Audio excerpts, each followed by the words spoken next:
ዛሬ መጣሁት ይሄ በሬ ታሟል ምኑን ያመመው ብለን እሱ እንስሳ ስለሆነ ስለማይናገር እኛ ልንረዳው ይገባል። እንግዲህ ይሄ በሬ ቀደም ሲል በጣም ጥሩ የነበረ በሬ ነው። ሰውነቱ እንደምታዩት ከስቷል።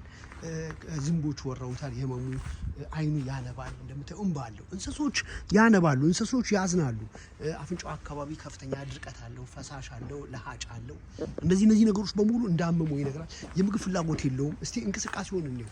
ይሄውን ድብርቱ እንደዚህ ከሆነ ሲራመድ ነው ታያላችሁ። ጉሮቹ እንዴት እንደሚጥላቸው ይሄ ምንን ይነግረናል? ብዙ ጊዜ በሬዎች ሙቀቱ በጣም ከፍ ብሏል፣ ቴምፕሬቸሩ። ስለዚህ ምንድነው የሚሆነው? ምንድነው የሚያስፈልገው? ምን አይነት ህክምና መስጠት አለብን? የሰውነቱ አቀማመጥ ምን ይመስላል? የምግብ ፍላጎቱ እንደምታዩት ኳኳሳ አደረገው በጣም ጥሩ አይደለም ያለው። ሙቀቱ በጣም ከፍ ብሏል። ቴምፕሬቸሩ ለካሁን በጣም ጥሩ አይደለም ያለው። ስለዚህ በሬዎች ምንድነው የሆኑት? ለምንድነው እንደዚህ የሚሆኑት? ለምንድነው ምግብ የማይበሉት? ጆሮአቸው ለምንድነው የወደቀው? ማመንዘር የለም። ታዩታላችሁ፣ አያመነዝም። ስለዚህ ምንድነው የሆነው ብለን ልናስብ ይገባል። ሌላው ምንድነው እበቱ ላይ እንደምናየው ከሆነ እበቱን ሲጥል እንደምናየው ከሆነ እበቱ ላይ ብዙ አይደለም ንፍጥ ነገር አለ። ፓራሳይቶች ለዚህ ያጠቋቸዋል። መዥገሮች፣ ሃርት ዋተር፣ ባቢብዣ፣ እነዚህ ነገሮች በጣም አደጋ ናቸው። ስለዚህ አሁን በቀጥታ ወደ ህክምናው ነው። ህክምናው ምን ይመስላል አብረን የምናየው ይሆናል ማለት ነው። እንግዲህ በሬዎች ሁሉ ጊዜ ከተለያየ ሁኔታ ጋር ስናያቸው በጣም ግዙፍ ነው የነበረው፣ በጣም ጥሩ ነው የነበረው። መቼ ነው የጀመረው? ከትላንት በስቲያ 3 ቀኑ። ስለዚህ ቶሎ ብለን ህክምና አሁን ልንሰጠው ይገባል። ምግብ አይበላም፣ አይ ጭድ ብቻ እና ጥርሱን ያንቀጫቀጫል። በሬዎች ምን ሲሆኑ ጥርሳቸውን የሚያንቀጫቅጩት? ለምንድነው የምግብ ፍላጎታቸው ወረደው? ለምንድነው ኪሎ የቀነሰው ብለን በደንብ ማየት መቻል አለብን። ይሄ በጣም ከምንወስዳቸው የመጀመሪያው። ስለዚህ ለሚቀጥሉት ስንት ቀን ነው ህክምናውን የምንሰጠው? አብረን እናያለን ማለት ነው። እንግዲህ ዛሬ እንደምታዩት ቫይራል ዲዚዝ ነው። በጣም ጥንቃቄ ልናደርግ ይገባል። በአብዛኛው የኤሊስ አመት አንድ ጊዜ ክትባት አለመሰጠቱ በሽታው በቀላሉ እንደዚህ በሬውን አድርጎታል እና ይህ በሽታ በጣም ተላላፊ ከመሆኑ የተነሳ እንደምታዩት የመተንፈሻ ችግር ያመጣበታል። የምግብ ፍላጎት የለውም። ሰውነቱ በጣም ወርዷል። ገላው በሙሉ ቁስል ነው እና እርባታ ላይ ብዙ ጊዜ ምንድነው እንደዚህ አይነት በሽታዎች ሲከሰቱ ማድለቢያ ላይ በሽታው ከመከሰቱ በፊት ለበሬዎቻችን ምን መስጠት አለብን? ክትባታቸውን በአመት አንድ ጊዜ ልንሰጣቸው ይገባል። ይህን ካላረግን ግን ይሄ ወረርሽኝ ብዙ ጊዜ ከፍተኛ ሞት ያመጣል፣ ከፍተኛ የበሽታ ስርጭትን ያመጣል። እንዲሁም ደግሞ ሰውነታቸው በጣም ይከሳል።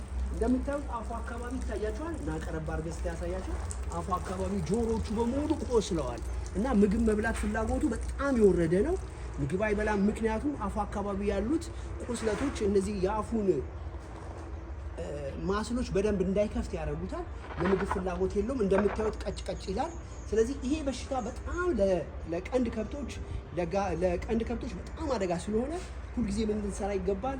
ወደ እርባታ ከመግባታችን በፊት ግንዛቤ ማግኘት፣ በሬዎቻችን በሽታው ከመያዛቸው በፊት ከፍተኛ ክትትል ማድረግ። ይሄ በሬ አሁን ስለታመመ ቅድም እንደነገርኳችሁ የተለያዩ መድኃኒቶች ሰጥተናል። እንደ ሊሞክሲን 20% ነው። ሌላው ምንድነው የምግብ ፍላጎቱን እንዲስተካከልለት ቫይታሚኖች ሰጥተነዋል። በተለይ ሰውነቱ ላይ እዚህ ጉያው ስር እንደምታዩት ኃይለኛ ቁስለቶች አሉ። እነዚህ በሙሉ አደጋ ናቸው።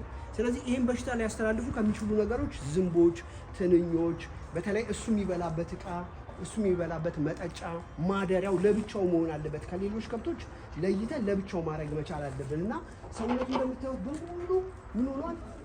ቁስል ነው። ስለዚህ ይሄ እንዲድን ደግሞ ለብቻው በማድረግ እንክብካቤ እያደረግንለት ጥሩ ውጤት እንዲያመጣ እናደርጋለን ማለት ነው። በዚሁ አጋጣሚ ግን የማድለቢያ ያላችሁ ሰዎች የበሬዎች ማድለቢያ ላይ ከፍተኛ ክትትል ማድረግ ያለብን ምንድነው? በሬዎቻችን ከማስገባታችን በፊት የህክምና ባለሙያዎችን ሁልጊዜ ምን መስጠት አለብን? ማማከር። ምንድነው የማበላው? ምንድነው የማጠጣው? ምን አይነት ክትባት ነው መስጠት ያለብኝ? ምን አይነት ህክምና ነው ማድረግ ያለብኝ? ምክንያቱም ይሄ በጣም ግዙፍ በሬ ነበረ። አሁን እንደዚህ ሰውነቱ ከስቶ የምታዩት በበሽታው ምክንያት ነውና አሁን ጥንቃቄ ክትትል እናደርግላታለን ለማለት ፈልጌ ነው። ኃይሉ ነኝ። እንስሳት ሐኪም ፕሮግራም ይጠቅማል ካላችሁ ለጓደኞቻችሁ ሼር አድርጉ። በማድለቢያ ዙሪያ የተለያዩ ስልጠናዎችን ስለምንሰጥ ወደኛ መካከል ስልጠናውን እንድትከታተሉ ለማለት ነው። መልካም ጊዜ። ዛሬም እንደምታዩት እዚህ ጋር እንደምታዩት ይሄ ቁስል በሙሉ እንደምታዩት ፊቱ፣ አፍንጫው፣ ገላው በሙሉ ይሄ አደገኛ በሽታ በጣም ተላላፊ ስለሆነ ከብቶችን ከመጉዳቱ በፊት በጣም ክትባት በየጊዜው በየሰዓቱ ልንሰጥ ይገባል። እስቲ እቺን ቀና አድርጋት የጆሮዎቹ እንድናየው። አያችሁት ጆሮ እንዴት እንደቆሰለ? ይሄ በሙሉ በጣም አደገኛ ነው። ይሄ ብዙ ከብቶችን ሊጎዳብን ስለሚችል ሁልጊዜ ምን መስጠት አለብን? በሬዎቻችን እንደገቡ ማስከተብ አለብን። ከገቡ ከመግባታቸውን በፊት ክትባቱን ወስዷል። የምን የኤልኤስዲ ኤፍኤምዲም ከሆነ የኤፍኤምዲ ቱበርኩሎስ ከሆነ ቱበርኩሎስ። ዛሬ ግን የምናየው ምንድነው ኤልኤስዲን አስከፊነት ነው። ጆሮቹ በሙሉ ፊቱን እስቲ ቀና አድርግልኝ ሊው በጣም ተላላፊ ስለሆነ እዚህ ጋር የሚንከባከበው ልጅ ሌሎች በሬዎችን መንከባከብ የለበትም። አፍንጫው ዙሪያ ያያችሁት ይሄንን ጉሮሮ ዙሪያ በሙሉ እዚህ ውስጥ በሙሉ አፍንጫዎቹ እንዴት እንደቆሰሉ ይሄ በጣም ተላላፊ ነው። በተለይ ይሄን የሚያስተላልፍ ምንድነው ለሃጫቸው፣ ንፍጣቸው፣ የሚመገቡበት እቃ፣ ሰው ንክኪ ይሄን የሚንከባከብ አንድ ሰው ብቻ ነው የሚያስፈልገውና ምላሱን እስኪልየው እና በጣም አደገኛ ነው። በጣም ጀርባው በሙሉ ምላሶቹ አያችሁት እንዴት እንደቆሰለ የአፍ ውስጡን ላይ ይሸታል። ስለዚህ ምን ማድረግ አለብን? ትራዲሽናል መድኃኒቶችን በደንብ መስጠት አለብን። በተለይ ከታመሙብን አንቲቢዮቲክ ብሮድ ስፔክትረም ከመስጠት ውጪ የተለያዩ ሎንግ አክቲንጎችን ከመስጠት ውጪ እንደ ሎሚ፣ ዝንጅብል፣ ቫይታሚን ሲዎችን ጉሮሮ ውስጥ ያሉትን የተለያዩ ባክቴሪያዎችን እንዲያጠፋለት። በተለይ ጉሮሮ መዋጥ አይችልም፣ ቁስላለው፣ ምላሱ ቁስላለው፣ ምግብ መብላት አይችልም። ከምንሰጠው አንቲቢዮቲክ በተጨማሪ እንደዚህ አይነት ሕክምና ልንሰጥ ይገባል። ይሄም እንደምታዩት ገላው በሙሉ ተመልከቱት። ይሄ በሙሉ ቁስሉ፣ ጆሮዎቹ፣ ጀርባው፣ ቆለጡ ስር፣ ዛስር ይሄ በሙሉ በጣም አደጋ ነው። ስለዚህ እንደዚህ አይነት በሽታዎች በጣም አደጋ ናቸው። የከብቶች እርባታ ላይ በጣም ኃይለኛ ክትትል፣ ከፍተኛ ጥንቃቄ ካላደረግን ከብቶቻችን ምን ይሆናሉ? በዚህ በሽታ ይጠቃሉ። ይሄ በሽታ ደግሞ ችግሩ ምንድነው? በቀላሉ ወደ ሌሎች ይተላለፋል።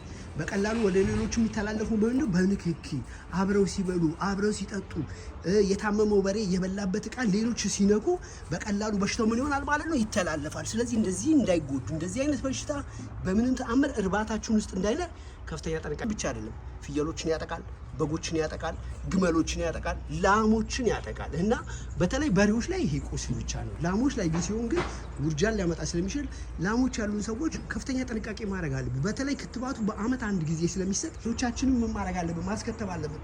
እንደዚህ ደግሞ በሬዎች ከታመሙ ሕክምናውን መስጠት፣ ከሕክምና በተጨማሪ የተለያዩ አንቲቢዮቲኮች፣ አዮዲኖች ቅድም እንዳደረግነው ስንረጭ ይሄ ቁስለቶቹ በሙሉ እንደዚህ እንዳይሆኑ ከሚከላከሉ በሽታዎች ውስጥ ጥንቃቄ አድርጎ በየጊዜው በየሰዓቱ በየወቅቱ ማድረግ።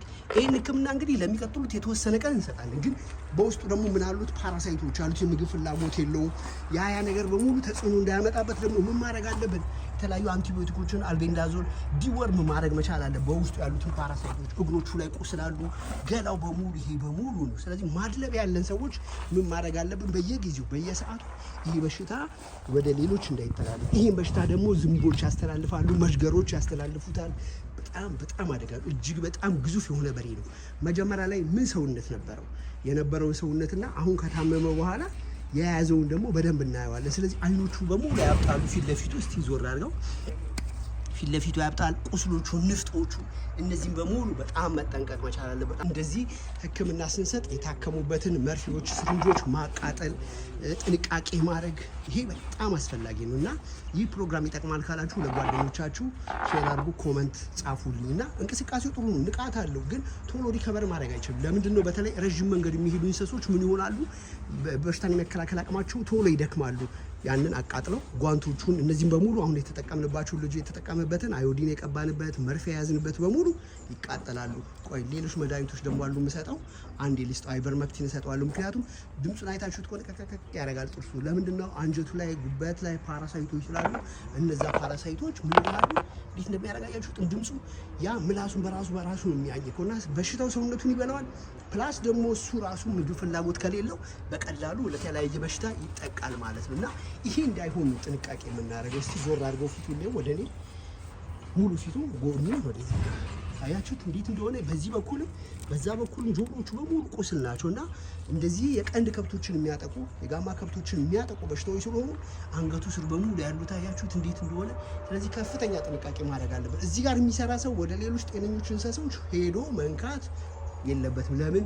በሽታውን በቀላሉ ያስተላልፋል። በሚበላበት እቃ በሽተኛው በሬ በነበረበት ቦታ ላይ ሌሎች በሬዎች ከመጡ ዝንቦች፣ ትንኞች፣ የተበከለ አየር በሙሉ በሽታውን በቀላሉ ስለሚያስተላልፍ ጥንቃቄ ማድረግ አለብን ለማለት ፈልጌ ነው።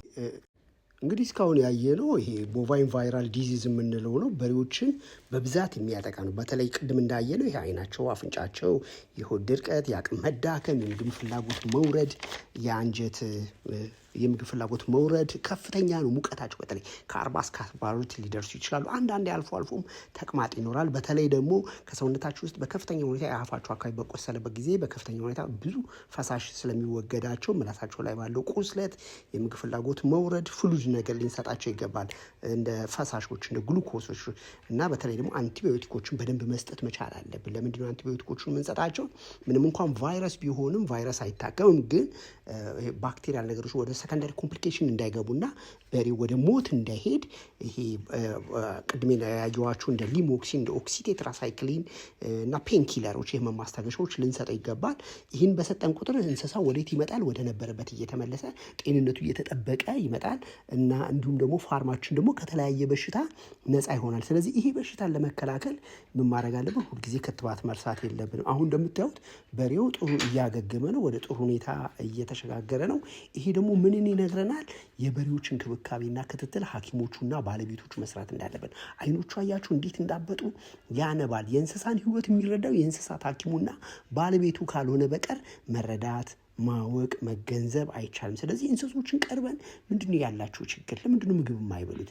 ምንድነው የያዛቸው በሽታ? በባክቴሪያ የመጣ ነው? በቫይረስ የመጣ ነው? በፓራሳይት የመጣ ነው ብለን መረዳት አለብን። እንግዲህ አሁን እንደምታዩት ከዛው ላይ የህክምና ክትትል በኋላ ሰውነቱ ጥሩ ገና እየመጣ ነው። ምግቡን ግን በደንብ እየበላ ነው። አፉ አካባቢ ያሉ ቁስሎች በሙሉ ተወገደውለታል። ብቻውን ነው ገና ወደ ሌሎቹ አልቀላቀል ነው። እሱ የሚበላበትን ምግብ ሌሎች በሬዎች መብላት የለባቸውም። እሱ የሚጠጣበትን ሌሎች መጠጣት የለባቸው። በተለይ ካለ ስስ ነገሮችን መስጠት፣ ምላሱ አፉ አካባቢ ቁስል ስላለው ህመም እንዳይኖረው የህመም ማስታገሻ ከመስጠት በተጨማሪ ለስለስ ያሉ ነገሮችን ቶሎ እንዲበላ፣ ምላሱ ላይ ያሉ ቁስለቶች እንዲወገዱለት፣ ቅድም እንደነገርኳችሁ እንደ ቫይራል ስለሆነ እንደ ነጭ ሽንኩርት፣ ዝንጅብልን፣ ፈሳሽ ነገር እንደ ሎሚ፣ እንደ አቼቶ ነገር መስጠት ከምግቡ ጋር እየተቀላቀሉ የተለያየ ቫይታሚን ሲ ስላላችሁ ጉልበት አቅም እንዲያገኝ ያደርገዋል። አሁን ያለው በጣም ጥሩ ነው። እንግዲህ ይህ ፕሮግራም ይጠቅማል ካላችሁ ለጓደኞቻችሁ ሼር አድርጉ። ኃይሉ ነኝ የእንስሳት ሐኪም። ወደ እኛ ማዕከል ላይ ስትመጡ ለሚቀጥለው 4 ቀን የምንሰጠው የበሬዎች ማድለብ፣ በሬዎችን ምን በሽታ ያጠቃቸዋል፣ እንዴት አድርገን መከላከል እንችላለን፣ ሰውነታቸው የተሻለ እንዲሆኑ ኪሎ እንዲያመጡ፣ አንድ በሬ በቀን ምን ያህል ኪሎ መብላት አለበት፣ በስንት ጊዜ በሬዎችን ማውጣት አለብን። አንድ ማድለቢያን ከከፈትን በኋላ በሬዎች ጉልበት እንዲያወጡ፣ አቅም እንዲያወጡ፣ ገንዘብ እንዲያመጡ ምን አይነት ህክምና ክትትል፣ ምን አይነት አመጋገብ፣ ምን አይነት ማደሪያ መስራት አለብን የሚለውን እኛ ጋር ብትመጡ እየደወላችሁ ብትጠይቁኝ መረጃዎችን እሰጣችኋለሁ። ኃይሉ ነኝ የእንስሳት ሐኪም። ይህ ፕሮግራም ይጠቅማል ካላችሁ ለጓደኞቻችሁ ሼር አድርጉ። በሬው ስለዳነ በጣም ደስ ብሎኛል። እርባታ ክትትል ማለት የእንስሳት ህክምና ማለት እጅግ በጣም ከባድ ነው። በተለይ እዚህ ላይ መረዳት ያለብን ከእንስሳ ወደ ሰው የሚተላለፉ በርካታ በሽታዎች ስላሉ ሁልጊዜ ጥንቃቄ ልናደርግ ይገባል። አንድም ማድለቢያ በሬ ስለገዛን አይደለም የሚደልበው። በሬዎችን የሚያጠቁ በሽታዎች ምን ሊመጡ ይችላሉ? የገዛንበት አካባቢ ላይ ከፍተኛ የበሽታ ክትትል አለ ብለን መረዳት አለብን። አሁን ወደ ፋርሙ እየገባ ፋጉሎም ጥፍጥሬም እየሰጠን ሆኖ ሰውነቱ እንደምታዩት መለስ ብሏል ከበፊቱ። ስለዚህ ይህ ሁሉ የመጣው በባለቤቶቹ ከፍተኛ ክትትል፣ በእኛም ክትትል ነው። ባለቤቶቹ በዚሁ አጋጣሚ በጣም አመሰግናቸዋለሁ። ጎበዞች፣ ጥሩ ምግብ ለስለስ ያሉ ምግቦች ነው የሰጧቸው። ማረፊያው ጥሩ ነው ያለው። በዚህ መልኩ እንስሳ ወደሚፈለገው ደረጃ እንዲደርስልን ሆኗል። እናንተስ በዚህ ጉዳይ ላይ ምን ጥያቄ ያላችሁ ጻፉልኝ። ፕሮግራሙ ይጠቅማል ካላችሁ ላይክ አድርጉ፣ ሼር አድርጉ። መልካም ጊዜ